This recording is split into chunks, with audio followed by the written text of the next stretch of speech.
যাত্রাবাড়ি বাবুরহাট রুটে ভোগান্তির শেষ। 25 তারিখ থেকে নতুন রুটে মাইক্রোবাস। যাত্রাবাড়ি থানার পূর্ব পাশ থেকে বাবুরহাটগামী যাত্রীদের জন্য নির্ধারিত মাইক্রো ও হাইস গাড়ির লাইন দীর্ঘদিন ধরে বন্ধ থাকায় চরম ভোগান্তিতে পড়েছেন সাধারণ যাত্রীরা। এর আগে আমরা 5 আগস্ট করে এই লাইনটা চালু করছিলাম, রানিং ছিল যাত্রাবাড়ি টু চাঁদপুর বাবুরহাট। বিগত আমাদের ঝামেলাটা আমাদের পারিবারিক কারণে আমরা জিনিসটা বন্ধ রাখছি। তখন আগামী 27 তারিখ থেকে আমরা এই লাইনটা চালু করব। আমি শাহ আলম পাটোয়ারি। বিগত দিন সার্ভিস ছিল, মাঝখানে দেয় কিছুদিন আমাদের কাউন্টারটা বন্ধ ছিল। এখন নতুন করে আবার যাত্রাবাড়ি থেকে আমরা শুরু করছি। পাশাপাশি কাজলা আমাদের একটা কাউন্টার আছে, যাত্রাবাড়ি, কাজলা এবং বাবুরহাট।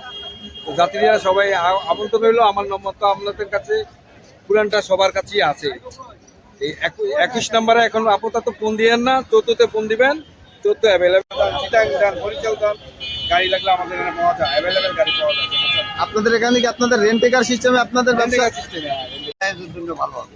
আপনারা কি যাত্রী হিসাবে সবাই চাইতেছেন এই লাইনটা চালু হোক? হ্যাঁ, আমরা আমাদের যারা ওইদিকের লোকজন আছে সবাই চাই।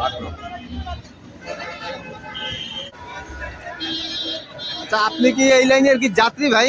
জি, আমি এই লাইনের যাত্রী ভাই। আপনাদের আসলে সুযোগ সুবিধা কি ছিল এখানে? যাতায়াতের সুযোগ সুবিধা ছিল, পরিবেশটা ভালো ছিল, সার্ভিসটা ভালো ছিল। এখন এটা বন্ধ হয়ে যাওয়াতে আমাদের অনেক কষ্ট হয়, ভেঙে ভেঙে যেতে হয় বাবুরহাট পর্যন্ত। আমরা চাইতেছি